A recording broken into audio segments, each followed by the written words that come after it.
Hoje a gente vai mergulhar numa palavra de Deus que revela um mistério profundo, direto do Evangelho de Lucas. É a famosa parábola do rico e de Lázaro. Uma história que joga uma luz sobre a nossa vida aqui e agora e também sobre a realidade da eternidade, através de duas figuras que são o oposto uma da outra.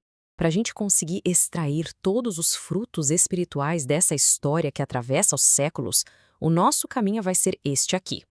Então vamos lá. Para começar, vamos preparar o cenário. A parábola nos apresenta dois personagens principais.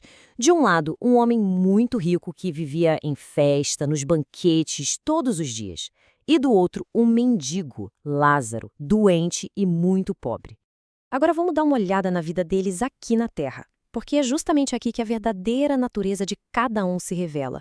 Não pelo que eles tinham, mas pelo que eles faziam, pelas atitudes que tinham. Olha, o contraste não podia ser mais chocante.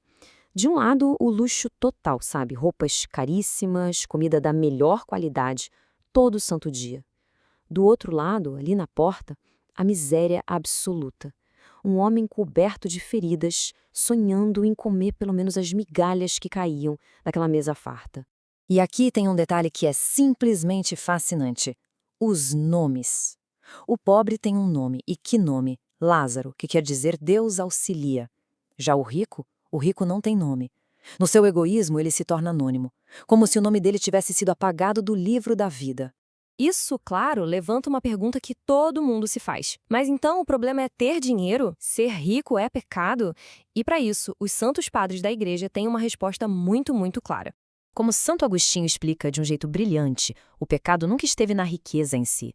Afinal, o próprio Abraão era um homem riquíssimo. O que Deus condena, o verdadeiro problema, é a avareza, o orgulho, a indiferença que o dinheiro pode causar no coração de uma pessoa. E a santidade de Lázaro também não era só por ele ser pobre. Não é tão simples. Como nos ensina São João o Crisóstomo, o grande mérito dele foi como ele viveu essa pobreza. Foi a nobreza com que ele suportou tudo. A fome, as feridas, o desprezo, sem nunca, jamais reclamar ou se revoltar contra Deus.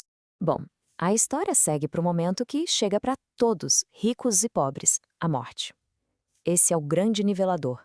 Só que o que vem depois da morte, o destino eterno deles, aí a diferença vai ser brutal. E aqui acontece a grande reviravolta da história. É uma inversão total. O rico, que com certeza teve um funeral luxuoso, vê sua alma ir direto para o tormento. Enquanto isso, Lázaro, que talvez nem tenha tido um enterro digno, é carregado pelos próprios anjos para a glória. Que imagem poderosa.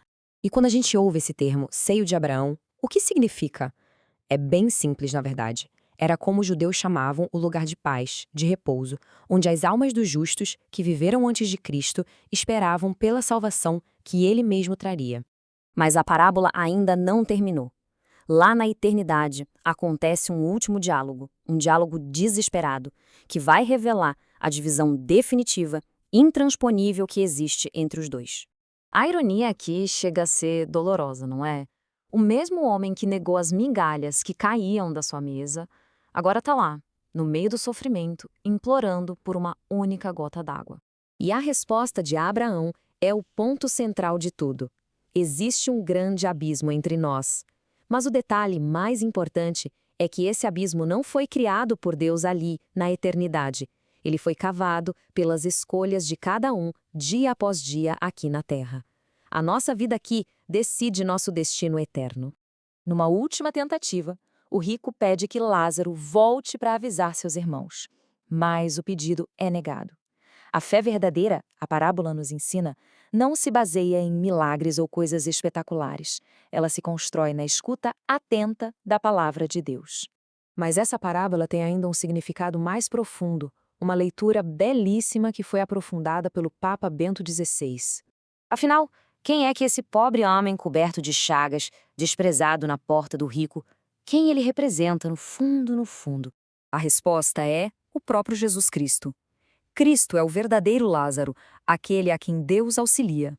Pensa bem, Cristo se fez pobre, assumiu nossas dores. Na cruz, ele foi despido, humilhado, coberto de feridas.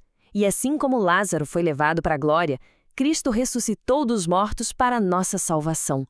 E ainda assim, como já notava Santo Agostinho, mesmo depois do maior sinal de todos, a ressurreição do verdadeiro Lázaro, que é Cristo, muitos, de coração duro, continuam se recusando a acreditar.